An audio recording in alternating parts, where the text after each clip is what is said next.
Welcome to the Genius Factory. Enjoy the video. You start by confirming basics that matter. Visually inspect the case contacts and each AirPod stem for lint or corrosion because dirt blocks current flow.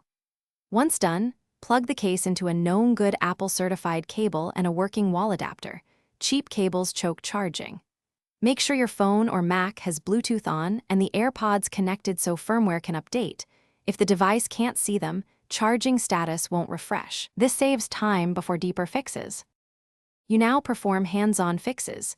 Carefully remove debris from the case hinge and lightning port using a dry brush. If residue remains, lightly dampen a cotton swab with 70% isopropyl and clean contacts. Avoid soaking. Next, reset the AirPods by holding the setup button for about 15 seconds until the LED flashes amber then white. This clears firmware glitches that block charging. After resetting, place them in the case and charge for 5 to 10 minutes. Testing with both wired and wireless options. You finish by isolating hardware failure.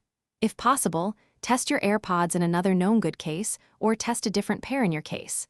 This tells you whether the issue is the case battery or the buds themselves. Make sure to look for swelling or corrosion, signs of liquid damage that need professional repair.